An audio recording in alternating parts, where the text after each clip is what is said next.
नमस्कार विद्यार्थी मित्रांनो. नोट्स इन मराठी या आपल्या शैक्षणिक यूट्यूब चॅनलवर तुमचे मनापासून स्वागत आहे. आज आपण एका खूप मोठ्या आणि खरं सांगायचं तर एका रंजक विषयावर चर्चा करणार आहोत. पृथ्वीची उत्पत्ती आणि तिची उत्क्रांती. म्हणजे आपण ज्या ग्रहावर राहतो तो कसा बनला, त्याची सुरुवात नेमकी कशी झाली.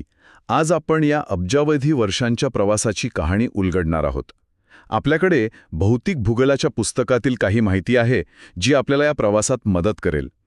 चला तर मग हा गुंतागुंतीचा विषय सोप्या भाषेत समजून घेऊया. हो, आणि ही केवळ एका ग्रहाची गोष्ट नाहीये. ही तर संपूर्ण विश्वाच्या जन्मापासून ते आपल्या ग्रहावर जीवसृष्टी निर्माण होण्यापर्यंतची एक साखळी आहे. आपण पाहणार आहोत की कशा प्रकारे महास्फोटापासून ते आपल्या वातावरणाच्या निर्मितीपर्यंतच्या घटना त्या एकमेकांशी जोडलेल्या आहेत. चला अगदी सुरुवातीपासून सुरुवात करूया. पृथ्वीच्या नाही तर संपूर्ण विश्वाच्या जन्मापासून. सर्वात प्रसिद्ध सिद्धांत म्हणजे महास्फोट सिद्धांत किंवा बिग बँग थिअरी. तर नक्की काय झालं होतं या बिग बँगमध्ये? या सिद्धांतानुसार सुमारे 13.7 अब्ज वर्षांपूर्वी विश्वातील सर्व पदार्थ एकाच ठिकाणी होते, म्हणजे एका अतिशय लहान गोळ्याच्या स्वरूपात, ज्याला आपण सिंग्युलर ॲटम म्हणू शकतो. त्याचं तापमान आणि त्याची घनता अनंत होती. मग अचानक त्याचा एक प्रचंड स्फोट झाला आणि त्यातूनच विश्वाचा विस्तार सुरू झाला. एक प्रचंड स्फोट ऐकायलाच किती नाट्यमय वाटतं. पुस्तकात विश्वाच्या विस्तारासाठी एका फुग्याचं उदाहरण दिलंय. हो, फुग्याचं उदाहरण आकाशगंगा म्हणजे गॅलेक्सीज एकमेकांपासून कशा दूर जातायत हे समजण्यास खूप मदत करतं. पण यात एक महत्त्वाचा मुद्दा आहे. कोणता? आकाशगंगांमधलं अंतर वाढत आहे, पण स्वतः आकाशगंगा विस्तारत नाहीयेत.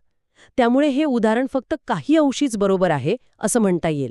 अच्छा, मग महास्फोटानंतरच्या काही महत्त्वाच्या घटना कोणत्या होत्या? स्फोटानंतर काही क्षणातच ऊर्जेचं रूपांतर पदार्थात झालं आणि पहिल्या 3 मिनिटात पहिला अणू तयार झाला.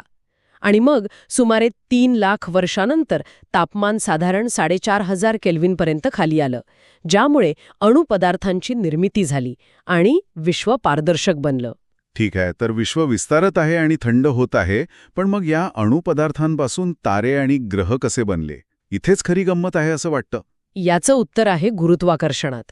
सुरुवातीच्या विश्वात पदार्थाचं आणि ऊर्जेचं वितरण असमान होतं, म्हणजे सारखं नव्हतं. त्यामुळे गुरुत्वाकर्षणात फरक निर्माण झाला आणि पदार्थ एकत्र खेचले जाऊ लागले.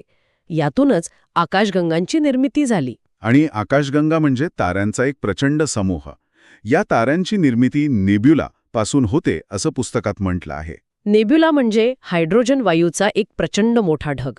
या ढगांमध्ये गुरुत्वाकर्षणामुळे वायूचे गोळे तयार होतात, जे आणखी दाट होऊन ताऱ्यांची निर्मिती करतात. ही प्रक्रिया सुमारे 5 ते 6 अब्ज वर्षांपूर्वी घडली. आणि ताऱ्यांपासून ग्रहांपर्यंतचा प्रवास कसा झाला? इथे प्लॅनेटिसिमल्स नावाचा एक छान शब्द वापरला आहे.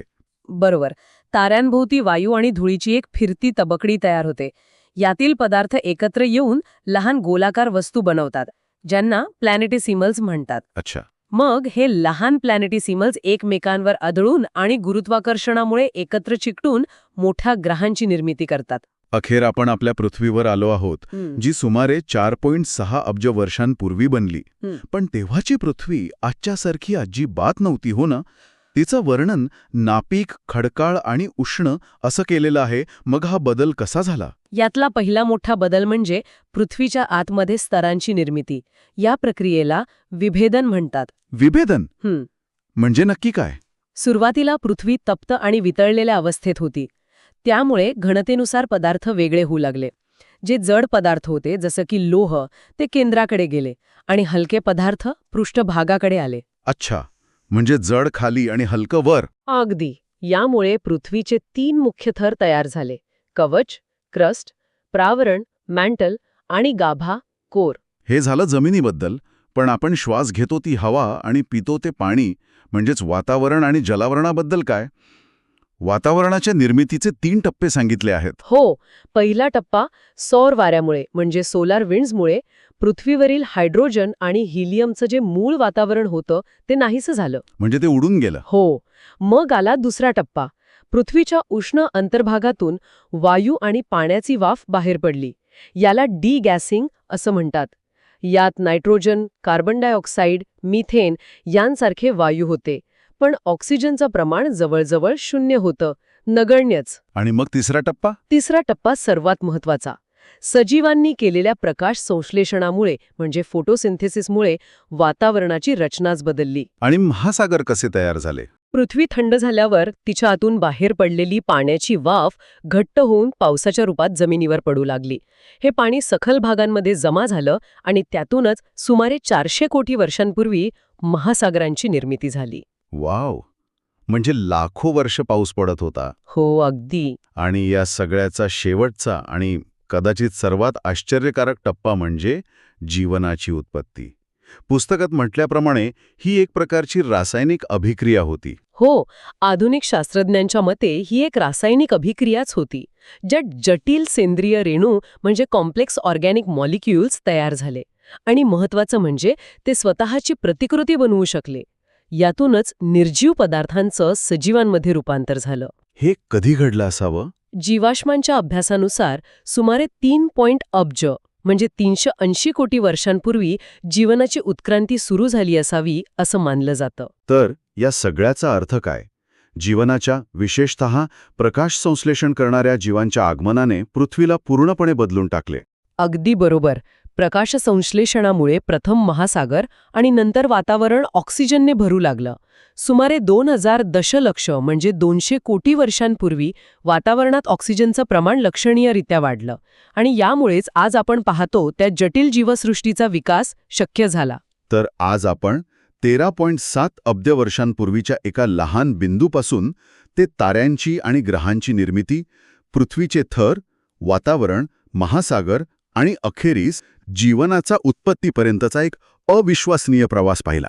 ही खरंच एक विलक्षण कहाणी आहे. यातून हे दिसून येतं की प्रत्येक गोष्ट एकमेकांशी कशी जोडलेली आहे, ताऱ्यांच्या जीवनचक्रापासून ते आपल्या श्वासातील ऑक्सिजनपर्यंत. पृथ्वीच्या आत होणारी विभेदन प्रक्रिया तितकीच महत्वाची आहे जितकी महासागराची प्रकाश संश्लेषण प्रक्रिया. ऐकणाऱ्यांसाठी एक शेवटचा विचार. वातावरणात ऑक्सिजन येण्यापूर्वी जीवसृष्टी खूप काळ फक्त महासागरांपुरती मर्यादित होती. एकदा स्थिर आणि ऑक्सिजन समृद्ध वातावरण मिळाल्यानंतर जमिनीवर येण्यासाठी जीवसृष्टीसमोरील पुढचे मोठे आव्हान किंवा उत्क्रांतीची पुढची मोठी उडी कोणती ठरली असेल यावर विचार करायला नक्कीच आवडेल. हो, विचार करण्यासारखा हा एक खूपच आकर्षक प्रश्न